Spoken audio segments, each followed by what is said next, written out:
सगा बेटा जब कब्र में दफन करता है ना, तो वो भी कहता है वो कोना, ये कोना थोड़ा सा मिट्टी कम है, यहां भी मिट्टी डालो।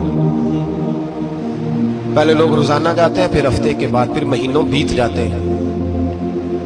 कुछ कब्रें ऐसी भी हैं जिन पे खड़े हों तो लगता है कब्रें रो रही हैं और कहती हैं जाओ मेरे घर वालों से जाके कहो कोई फेरा ही लगा जाए। वो एक दफा आए तो से कोई मट्टी नहीं डालता। बादशाहों की कब्रें रोती हैं, सरमायादारों की कब्रें रोती हैं, कोई जाता नहीं। इतने इतने मोटे सुराख है कब्रों में, आप अपने शहर के कब्रिस्तान फिर के देख लें, सुराख है।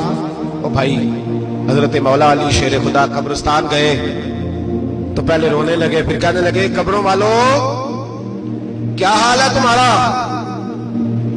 तो आप फरमाते हैं मुर्दा मुझे अंदर से बोल के कहने लगा अली कफन फट गया, हड्डियां टूट गई, माल तो दे आए थे बारसों को, पर हिसाब हमें देना पड़ रहा है, तू बता पीछे क्या हालात है?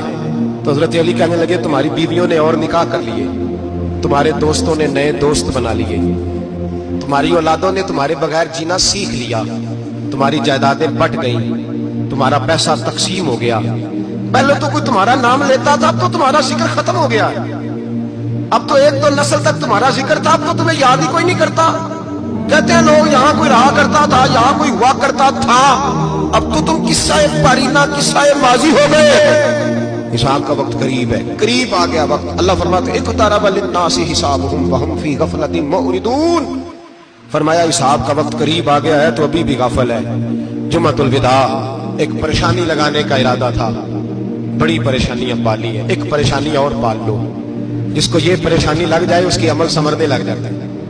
ये परेशानी पाल लो कि अगर मुझे हिसाब देना पड़े। हजरत उमर का फरमान, आप फरमाया करते थे अपना हिसाब खुद कर लो, कबल इसके कि अल्लाह तुम्हारा हिसाब करे। खुद कर लो अपना हिसाब, खुद खाते ठीक कर